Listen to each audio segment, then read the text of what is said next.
Hi guys, Harry here from the Art Gear Guide. Thanks very much for joining me today. As you can see, I've got a review of the new Arteza Everblend markers. Now, I know not everybody that watches this channel is a marker artist or marker enthusiast, so to speak. But ever since I've got into art, the two mediums I think I love the most are markers and color pencils. I think the both of them combined can help create some really beautiful artwork. And all you've got to do is look around the likes of Instagram and Pinterest and look at some of the fantastic artists that are out there using markers. Now, it is fair to say that the Japanese markers, which I'm sure you all know the marker I'm talking about, is kind of like the pinnacle. It's the benchmark as far as markers are concerned. As far as marker artists are concerned, that's the marker that everybody wants to use. But recently, a lot of companies have been coming out with alternatives to that particular brand. And the alternatives that have been coming out recently have been really good. And of course, Arteza being the company that they are, because Arteza have really come from nowhere and have started producing a fantastic array of art supplies. They've joined the mix now with their own brand of markers. Now, for those of you that don't know anything about markers, a lot of marker artists like a brush tip, which is a much softer tip. It's a little bit like using a paintbrush. Then there's other types of tips. There's a chisel tip, and then you can get what's kind of commonly referred to as a bullet tip. Now, the Arteza Everblend markers that I'm going to be showing you here today do not have brush tips, but they do have a bullet nib and a chisel nib. But a lot of the when it comes down to blending and all the rest of it, obviously the tip is important, but the quality of ink is also important, and obviously the paper that we're using as well. So we'll get straight into this review. So first of all, as you can see here, this set that Arteza are selling is a set of 60, and it comes in this fantastic little pack. Now, me being the type of artist that doesn't get up and go out very often, I don't really benefit from this type of thing, but I can see how a lot of artists who love going out and about would benefit from using this type of pack. It's really sturdy. It's kind of like a canvas. I'll have some images popping up here. The clips are a little bit like plasticky, but you know, when with my written review, I will have prices over on the Art Gear Guide, and when you see the price of this with the 60 markers in it, you know, you'll understand that what you're getting is good value. There's a little carry handle here on the top that you can use, and then you've got this shoulder strap which obviously adjusts to whatever size you want. On the back here, there's a little zip pocket which you can put like a marker pad or something like that into, or some extra supplies. Also on the back here, there's kind of like a little color chart. Now, it's really nice that they've added this color chart in, but my advice would be to anybody that gets a set of markers or pencils is create your own color chart on the paper that you're most likely to use.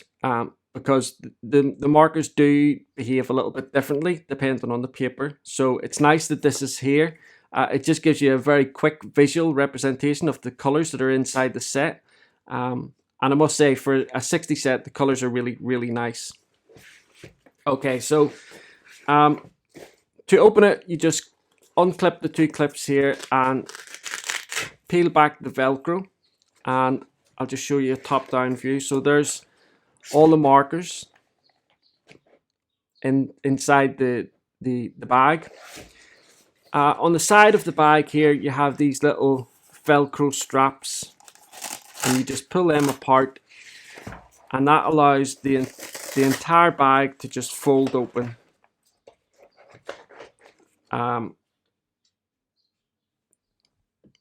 Like so.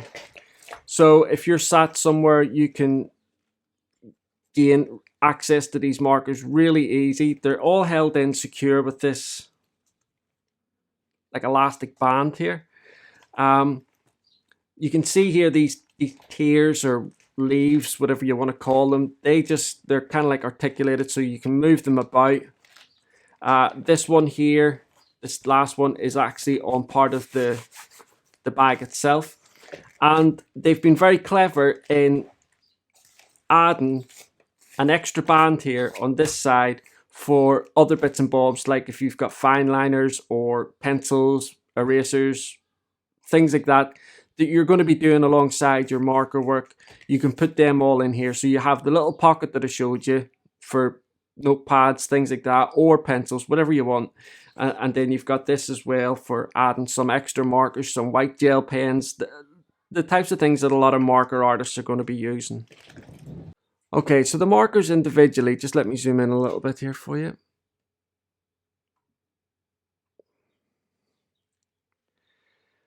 They're kind of like a triangle shape. They're actually really comfortable to hold when you're using them, and I'll show you how they work in a second. But if you look on the side here, there's two icons that let you know this side is the bullet tip and this side is the chisel tip. Now I'll show you the tips in a second. But if you also take a look here, this color band also indicates the side that the bullet tip is on. So without the color band is the chisel tip, and with the color band is the bullet tip. Both the caps have got color code on there and the color name, and obviously a visual representation of the color as well. So when the markers are laid down, because it's always a good idea, a lot of marker artists will tell you that when you're storing your markers, it's best to keep them flat so that the ink settles like that, and not as opposed to if you keep them up like this, the ink will run down to one side, and so the whatever tip is up at the top will end up drying out, that type of thing. So it's always best to keep them flat down, and if that's the case, then you're going to be able to visually select your markers really easily, and also be able to see the color name as well. So as I said, the chisel tip is a pretty standard chisel tip, and then we have this really small fine bullet tip. Now I've done some artwork with these markers. It's a Lion King piece, so you can have a little look at that as it's popping up here, and I really thoroughly enjoyed using them. So I've done a quick swatch. Again, I'll have an image coming up on the screen here so you can see it, but I've done the swatch here on just some Bristol board, so it's nice smooth paper. The ink settles on it really nice. But this just gives you an indication of the colors that's in the 60 set. So just let me move down. It's got a really nice selection of grays here. One or two skin tones in it, or tones that could be used for skin. And then the other three colors are this black, burgundy, and wine red. So a really, really nice selection of colors all in all in this 60 set.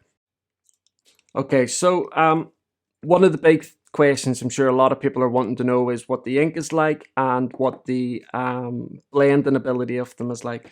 Now, when I was using these markers for the art piece that I'd done, for the first time in a long time, I found myself using the chisel tip to blend the larger areas.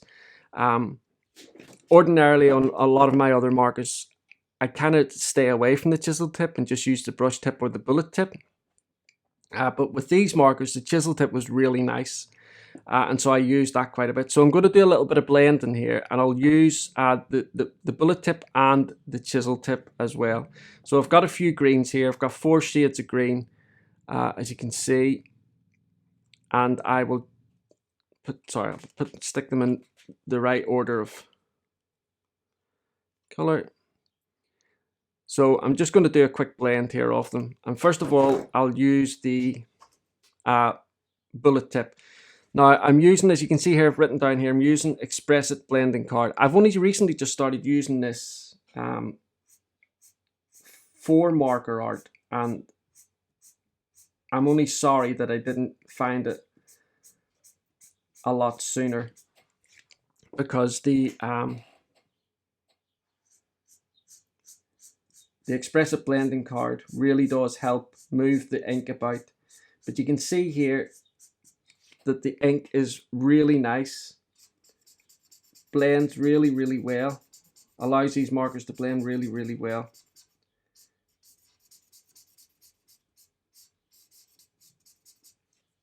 And the quality of ink that is being used in these is, in my opinion, it's clear to see that it's a high quality ink. When I show you the chisel tip, a lot of the time with some markers, the chisel tip leaves streaks, and even when you have a marker that's got a fine bullet tip like this one, again you can tend to find a little bit of streaking. But as you can see here, there's practically none at all. And you'll just see me working these colors in to get a nice blend. And if that, anybody that's used markers before will know that this is basically what you've got to do in order to get a nice seamless blend. I know a lot of people, when it comes down to markers, they talk about the odor. I don't know whether it's because I just don't have a very strong sense of smell, but there is a little bit of an odor to these. Nothing too strong, but again, I think things like that are going to be, it's a completely subjective subject. Somebody else's sense of smell is going to be much, much stronger and heightened than mine. And so it will affect them a lot more than it affects me. But I've never had any issue with them, and I've used them quite a bit since I've got them. So there you go. You can see there. I'll have an image of this. There's a little bit of overlapping that I've done where you can see it. And that's just because it's my own fault, because I've done a straight line blend rather than circles.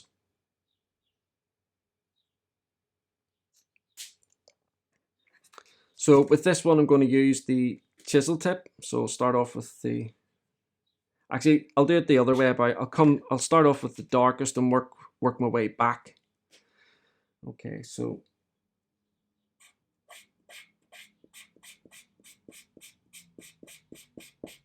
you can, I'm not too sure if the camera's picking that up, but you can see just how juicy these markers are. Let me zoom in a little bit.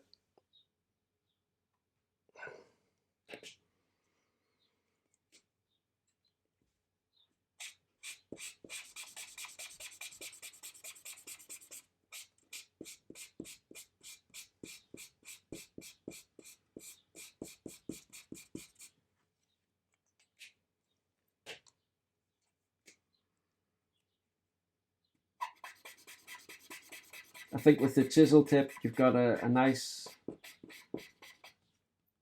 flat surface to work the ink in with and get that seamless blend.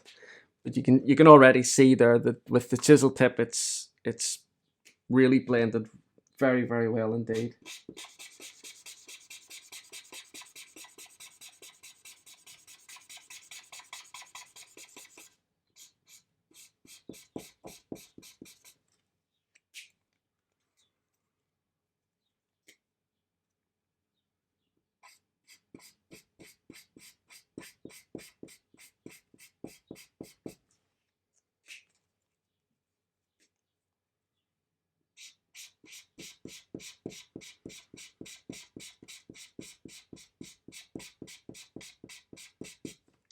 There you go. There you have it. So that's the chisel tip blending, and that is a bullet tip. And granted, you can see a little bit of overlapping there, but like I say, that's more my fault than it is the fault of the markers. I've got another piece of paper here as well, which is just ordinary Bristol board. So I'll put that down and I'll blend again so that you can see.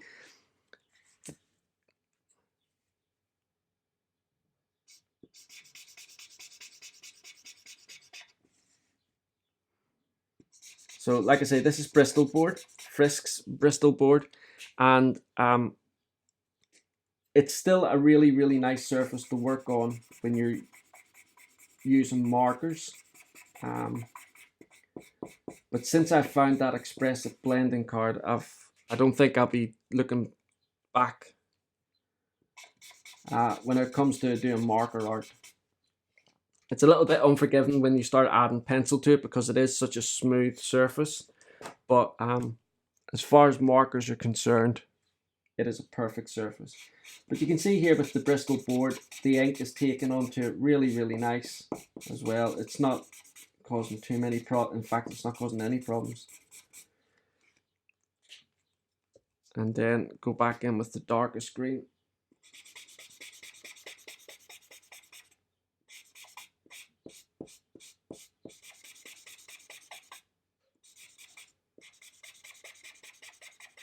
And there you go. So you can see there with the Bristol board, again, pretty seamless blend from start to finish, and that's with the 4 colors. So the Arteza Everblend art markers blend really, really well. I was really pleasantly surprised with them. In fact, actually, I wasn't really surprised at all because the products that I have reviewed from Arteza so far, being the watercolor brush pens, the colored pencils, the watercolor pencils, and a couple of other products that I've reviewed, have all been really excellent quality for the price point that the Arteza products are pointed at. They're absolutely fantastic quality, and I haven't yet found an Arteza product that I don't like and that I think falls below the standard that Arteza have already set. So I was really pleased when I seen them come out with these markers. I would love to see them maybe come out with a brush tip marker, but who knows, that might be something that's on the horizon for them. And if it is, I think it'll be another really excellent product. Anyway guys, thank you so much for watching this review. I look forward to seeing you all again next time. Bye.